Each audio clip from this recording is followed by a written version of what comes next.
अस्सलाम वालेकुम दोस्तों, क्या आप जानते हैं कि पाकिस्तान में हर साल 5 लाख बच्चों का physical, sexual and psychological abuse होता है और ये नंबर दुनिया में हाईएस्ट है। पूरी दुनिया में चाइल्ड एब्यूज को जब भी देखते हैं तो या वो जिनसी तौर पर देखते हैं या जिस्मानी तौर पर देखते हैं या जहनी तौर पर देखते हैं। और पाकिस्तान में बच्चे इतने गैर महफूज हैं कि दुनिया में हमारा पहला नंबर है।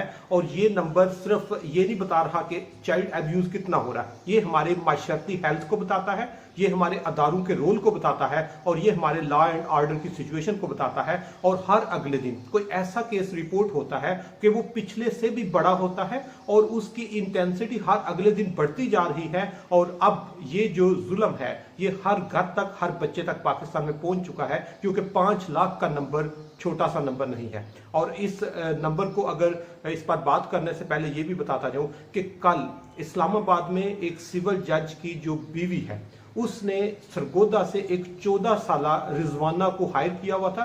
अब रिजवाना उसके घर के काम करती थी, लेकिन उसके साथ उस पर तशद्दुद किया जाता था। और सिर्फ तशद्दुद ऐसे रूटीन का तशद्दुद नहीं है, वो कहती हर वक्त उसको मारती थी, हर वक्त उसको कमरे में ज्यादा टाइम बंद करके रखती थी। और उस तशद्दुद सिर्फ ये नहीं कि उसको वो फिजिकल कर रही है, वो साइकोलॉजिकल भी कर रही है। और साइकोलॉजिकल करने का अंदाजा और फिजिकल का अंदाजा आप यहां से लगा लें कि उसके पेरेंट्स जब सरगोदा से मिलने उसको इस्लामाबाद पहुंचे तो वहां पर उसके कमरे से चीखने चलाने की आवाजें आ रही थी।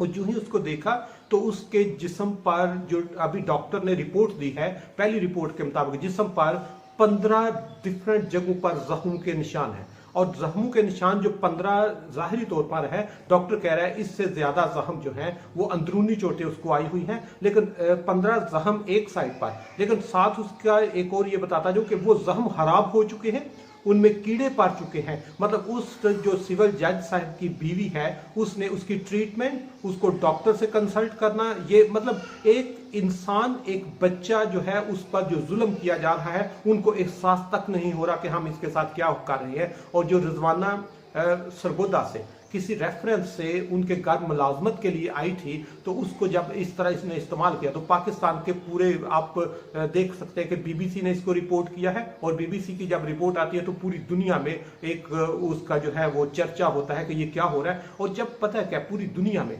जब भी बच्चों के साथ इस्तेहसाल होता है, चाइल्ड अब्यूज होता है, तो वो रूंगटे खड़े करता है। और बता रहा हूं कि पाकिस्तान में सालाना 5 लाख का नंबर छोटा सा नंबर नहीं है। ये हमारी माशरती से, ये हमारे अदारों का रोल, ये हमारे लॉ एंड ऑर्डर की सिचुएशन और ये हमारी जो गुर्बत की सिचुएशन है, इसको दिखाने के लिए ये एक केस ही काफी है। और सिर्फ अगर रिजवाना के केस को एज अ केस स्टडी लिया जाए तो आपको सारा पता चलेगा पाकिस्तान की सिचुएशन क्या है। वो एक बंदा 14 साल की बेटी को काम के लिए अपने घर से इस्लामाबाद क्यों भेजता है, 24 घंटे के लिए उसको मुलाजमत पे क्यों रखा जा रहा है। फिर इसके साथ उसकी जो पे है, अगर आप उसकी पे को इन्वेस्टिगेट करें तो आप हैरान हो जाएंगे कि वो शायद चंद हजार पे हो और वो 10,000 से भी कम हो सकता है। 10,000 से कम का मतलब ये है कि उसको माहाना शायद $30-40 भी नहीं मिल रहे। जब $30-40 नहीं मिल रहे तो उसका आप खुद अंदाजा लगा लें कि लोगों की जो सेहत, उनकी इकोनॉमी है, लोगों के जो परचेजिंग पावर है, लोगों के जो माशी हालात हैं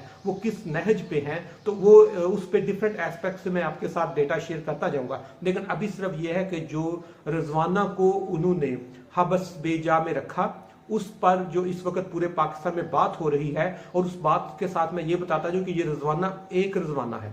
पाकिस्तान में जो बता रहा हूं 5 लाख रिजवाना हर साल उनके साथ एब्यूज किया जा रहा है। जिस तरह बताया फिजिकल है, सेक्सुअल है एंड साइकोलॉजिकल है। और पाकिस्तान में जिस तरह बताया कि 10 करोड़ से ज्यादा बच्चे हैं।